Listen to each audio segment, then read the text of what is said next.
السلام علیکم طلباء و طالبات، آن لائن کلاسز میں خوش آمدید۔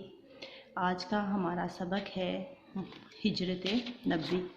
اب ہم لوگ جو کہ ہجرت نبوی کی پڑھائی کر چکے ہیں، مشکل الفاظ کے معنی آپ لوگوں نے بک پہ ہی ان کو لکھ لیا ہوگا۔ اب ہم اس کی مشق کی طرف آتے ہیں۔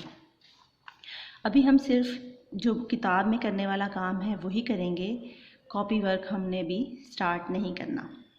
اب آپ دیکھیے سوال نمبر 2 میں متن کو مد نظر رکھتے ہوئے موزوں الفاظ کی مدد سے خالی جگہ پر کریں۔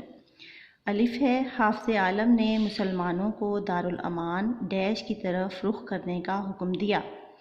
آپ کے پاس جو دی ہوئی ہے چوائس وہ ہے مکہ، مدینہ، طائف اور یمن۔ دارالامان جو ہے وہ مدینہ کا شہر ہے، اس لیے آپ نے مدینہ کو اس پہ لکھ لینا ہے، یا یہیں پہ آپ اس پہ نشاندہی کر دیں۔ اچھا جی، دوسرا ہے بے ہے، نبوت کا ڈیش سال شروع ہوا اور اکثر صحابہ مدینے پہنچ چکے تو وحی الہی کے مطابق حضرت صلی اللہ علیہ وآلہ وسلم نے بھی مدینے کا عزم فرمایا۔ کون سا سال شروع ہوا تھا نبوت کا؟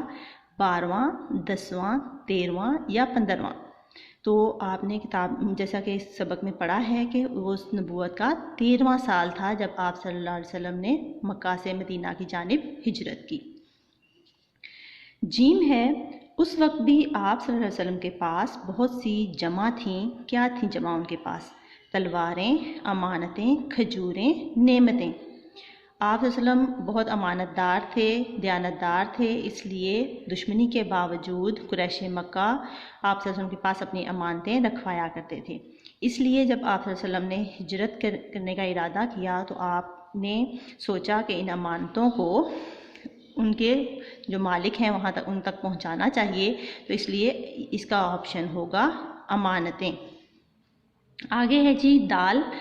ڈیش کو معلوم ہو چکا تھا کہ قریش آپ صلی اللہ علیہ وسلم کے قتل کا ارادہ کر چکے ہیں۔ کن کو معلوم ہو چکا تھا؟ جناب ابو بکر کو، جناب عمر کو، جناب امیر کو، جناب عثمان کو۔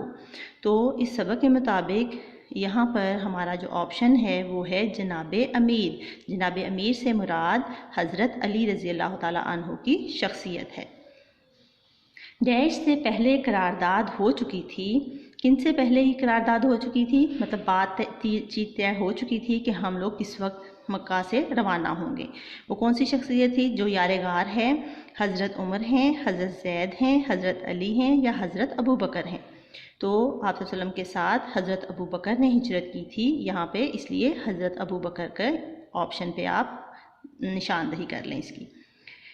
اسی طرح ڈیش راتیں غار میں گزاریں، 3، 4، 5، 7۔ آپ صلی اللہ علیہ وسلم نے حضرت ابو بکر کے ساتھ 3 راتیں غار ثور میں گزاری تھیں۔ اگلے صفحے پر دیکھیے، اگلے صفحے پر سوال نمبر 3 ہے، درج ذیل بیانات میں سے درست کی نشاندہی درست اور غلط کی نشاندہی غلط سے کریں۔ الف ہے جی، دعوت حق کے جواب میں ہر طرف تلوار کی جھنکاریں سنائی دے رہی تھیں۔ صحیح۔ حافظ عالم نے مسلمانوں کو دارالامان حبشہ کی طرف رخ کرنے کا حکم دیا۔ دارالامان حبشہ نہیں ہے، مدینہ ہے، اس لیے یہ غلط ہو جائے گا۔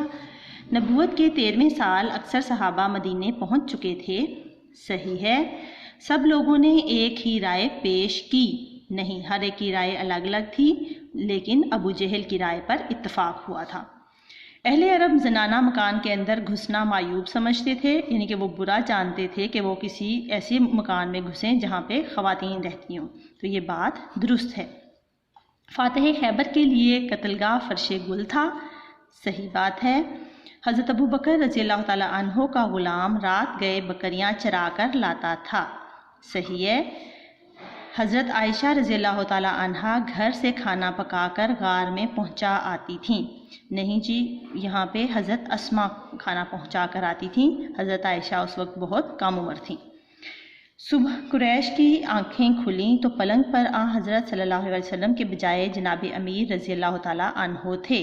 صحیح بات۔ نبی کریم صلی اللہ علیہ وسلم کی تشریف آوری کی خبر مدینے میں پہلے پہنچ چکی تھی۔ بالکل ٹھیک۔ اب ہے سوال نمبر 4۔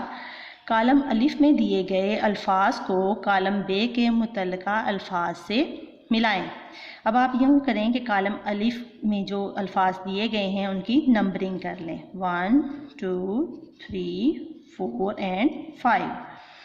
دارالامان کون سا شہر ہے؟ مدینہ، یہاں پر آپ 1 لکھ دیجئے۔ دیانت کے ساتھ لفظ جو استعمال ہوتا ہے زیادہ تر وہ امانت ہے۔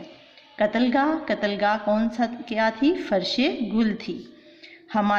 ہماتن چشم انتظار، مطلب وہ پورے بہت بےتابی سے انتظار کر رہے تھے۔ تلوار کی سنائی دے رہی تھیں جھنکاریں۔ پیارے بچوں، آپ لوگوں نے اس کام کو اپنی کاپی بک پر ہی کرنا ہے، اور آج کے لیے صرف اتنا ہی۔ اللہ حافظ۔